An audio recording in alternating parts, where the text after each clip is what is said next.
Good evening, this is Arlo Johnson talking to you from Vernon, British Columbia. And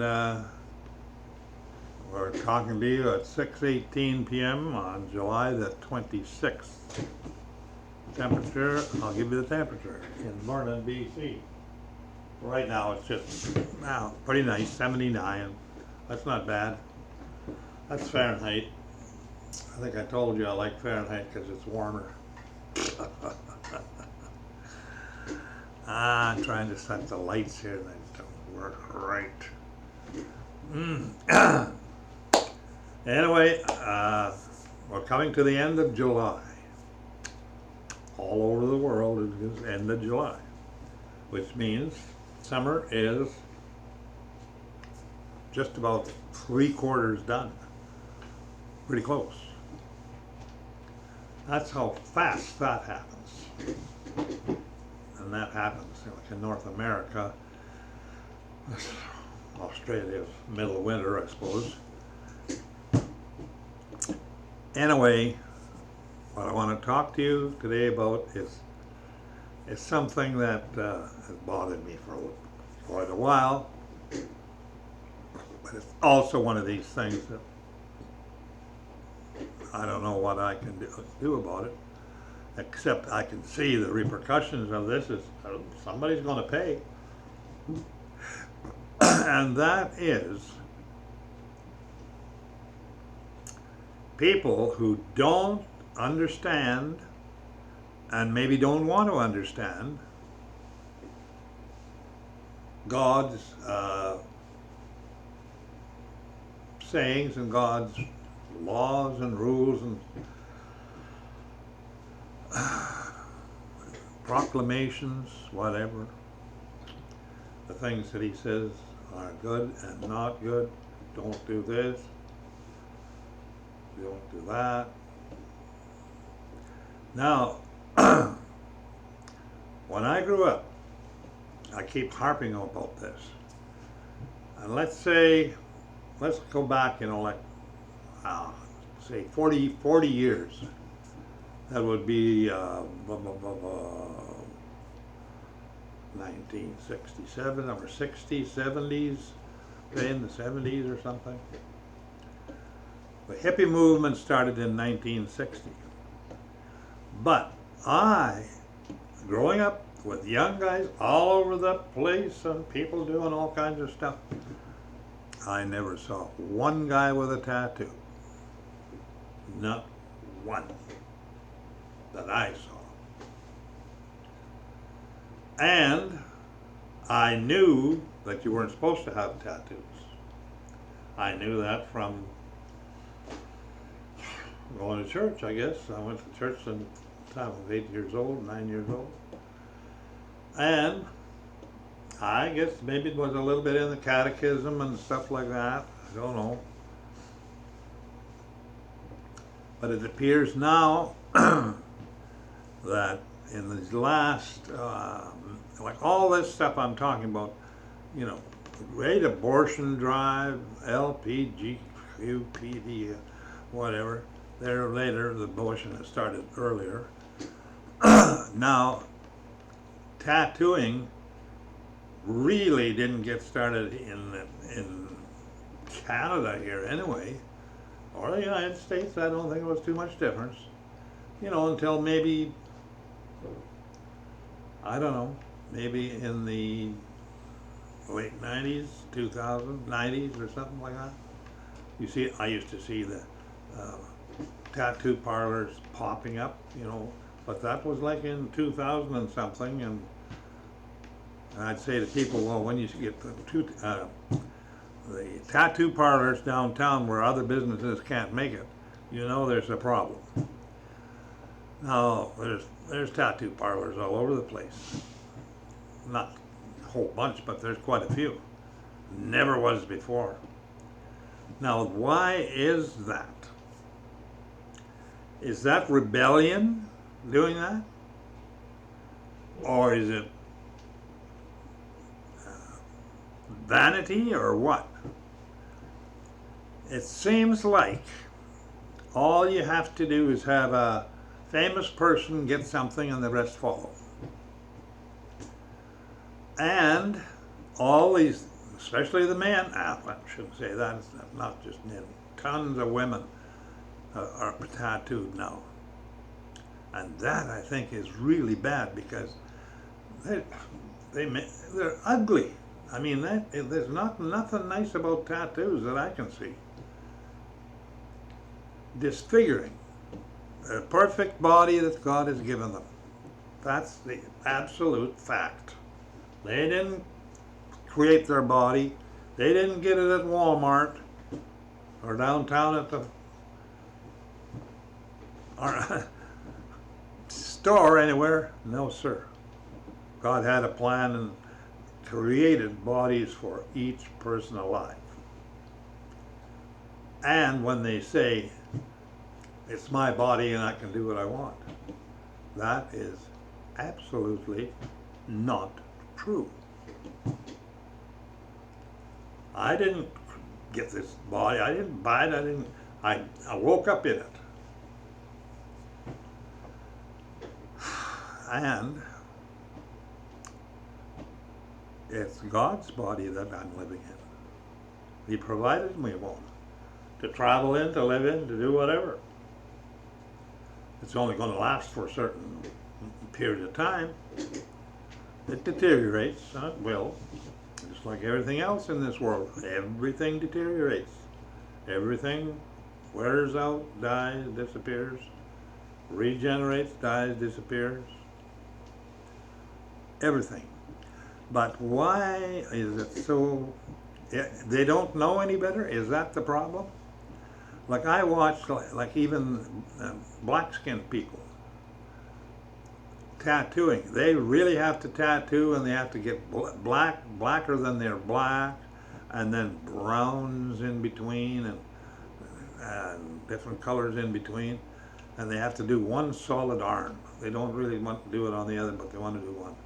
And then, of course, there's the nose pins and the rings and the earrings and the... Now, God says, don't do that. Don't do cuttings. Don't do tattoos. I remember going in Walmart, and I came up and I saw this girl at the teller. She was basically a very attractive girl, except she was totally defaced.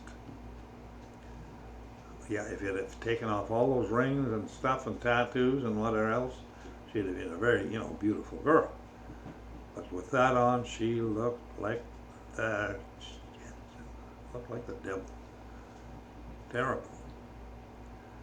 And women, I hate to say this, but they're terrible copycats, and they will copy everything that comes along. And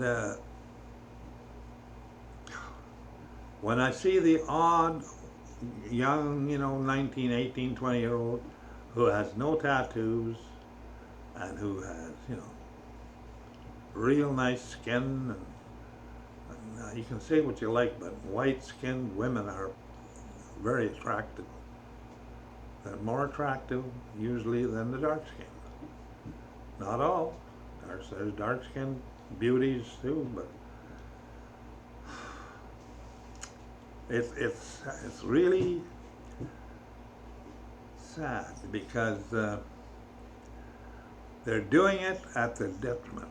Now, what I wonder is, God says, don't do this. Your body is not yours. I bought it with a price. I paid for your body. And if, that body is most likely not the body that is going to be resurrected. So maybe that's a good thing, but for people to actually to do that, that's got to mean that they're rebelling against their Creator. And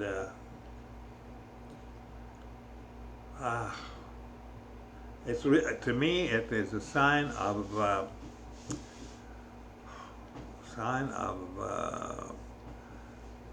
the debauchery and the thing that the world is just grinding down to a lowest, meanest, dirtiest common denominator you can get.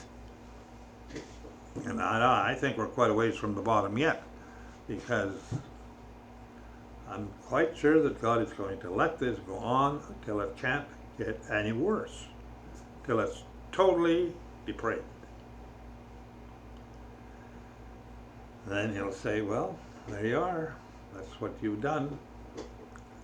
Against my laws, against everything I said. Now, there's no way, you know, I did tell my grandsons that, you know, you really shouldn't have a tattoo. No tattoos. They do. They hide small ones here or there, a shoulder, under the shirt, or why. They just have to have one. And the thing is, it gets so bad that men usually looks to me like they try to outdo each other with how many tattoos they will have on one arm or whatever. And of course there's those who have them all over their face. Can you imagine that? I mean, you tell me if there's any brains left in a person who does that. None. He's completely taken over, lost his.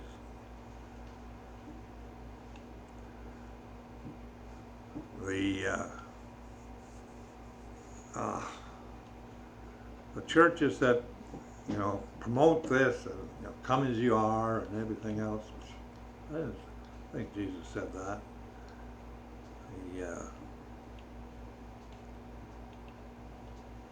I mean, he said something similar to that, but I didn't really say that. That means that you can flaunt everything that God has said and still be accepted. Now, the thing is, all this stuff, I think even if they had a tattoo and they asked God for forgiveness for it, which he says he would do, if they humbly do that, I don't think it would matter if they had tattoos. God would have forgiven them for that, and he'd overlook that, because they'll die with their body. But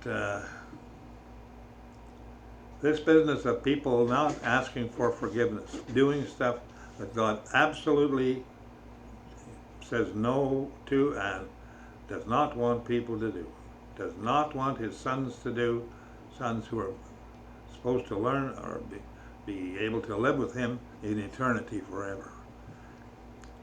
And the people that ignore that, I'm sure that it's getting to be more and more and more, and there is more. There is less and less and less and less people who actually care about what God says, Jesus said. I'm positive of that. I'm positive it's getting less. I mean, they can say all they like about revival things and whatever.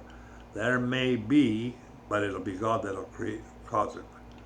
It won't be like, I mean, I couldn't save anybody. That's all. And I don't think you could either. You can be, God said, be a witness. Jesus said, go out and be a witness for me. That's all he said. He didn't say, go out and save people in my name. And I mean, a lot of them think, you know, oh, well, I went to a camp meeting, I went to this, and I'm saved, you know. I don't know about that. Could be whistling Dixie, too. But, I mean, they might be well on their way to doing something like that if they're really humble and honest about it. God knows exactly if you're honest about it, if you mean what you say. And that's why being humble is so important to him. You know, he debases the proud and he uplifts and raises the humble. So what would you rather be, proud and debased, or humble and raised up? Pretty simple to know that. The problem with all the stuff that's going on, and you know, I hate to say it and I hate to think about it, but it's going to get worse. Even at my age, I'll hate to see it, but it's going to happen, because people are worse than sheep. They are absolutely terrible. You know, the few that do listen and believe what God has said, there's a lot less than there are those who say, forget it, I'm not going to do that. Oh, this is just a joke, this is just made up stories, and you know, it's not made up stories. You can't say that the world is a made up story. You can't say nature is a made up story. You can't say your eyeball is a made up story. Let's see you create an eyeball and make vision, for instance, for millions and billions of people. Put in a system that just works and multiplies itself. Just totally automated. An automated system to populate this world with people, humans. And you know, that's a miraculous thing right there. And I think that the thing is,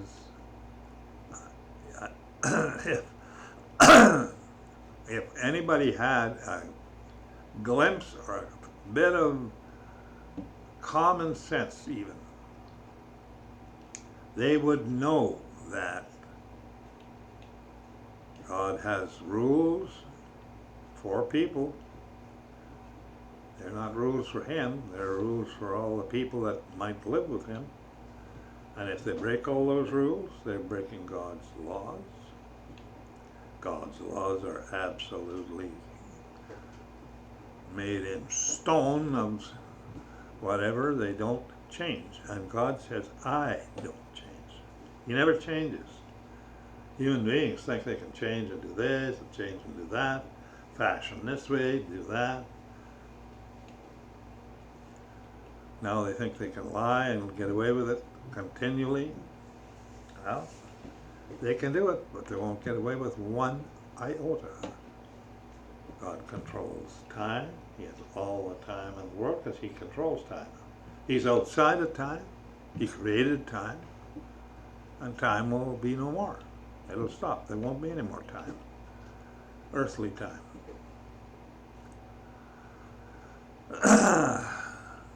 But what is the person supposed to do except, I don't know, ask God to draw these people away from that, or for their own good or something?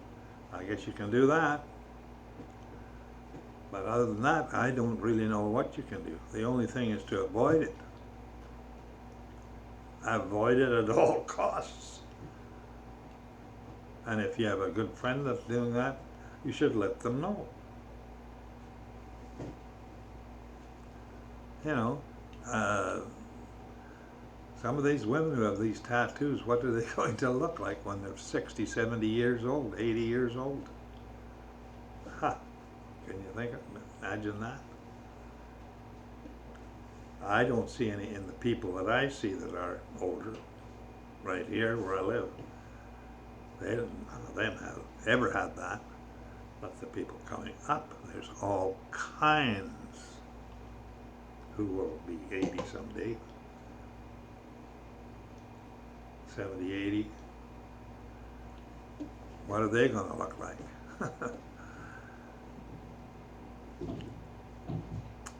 Well, the only good thing is there is an end to all this. There's an end, whether we like it or not. God has declared an end to this stuff. He'll decide when and where and how and everything, but I mean, he's told us totally what's going to happen. It should not be a surprise to anyone. And after that comes the thing to do is to think about it this way. If you make it through this world and are able to overcome a bunch of things that are wrong that you do and people end up doing, and overcome them, and God says you will be with him if you overcome these things. And then the promise is so great. I mean, we can't even talk, me to you or whatever else, how great it is, because we can't explain it. We don't have words to explain that. All we can say is what the promises are, and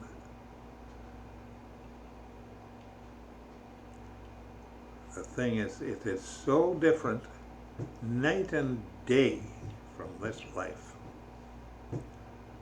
Totally different. God says, if you lose your life, you gain it. If you lose your life for my sake and my laws and my gospel, you gain it. If you don't, you could lose it. Those are the things that are different. That's not man-made ways at all. That's God-breathed ways. Totally different than man does. I still say we live in a world. It would be a lot simpler and a lot better if we went by God's time and God's calendar and all that. And why we didn't do that, I don't know. It's because we think we know better. That's the problem. So, with July just winding down, and I heard this morning, they didn't call it global warming or anything, but they said there are 450 forest fires in British Columbia this morning. 450. And in Halifax, Nova Scotia, which is east on the other side of Canada, like 3,000-4,000 miles away, north of New York and whatever, but on the coast, they got 2 feet of rain in one day. 2 feet. That's, a lot of water. Boom. Flooded like crazy.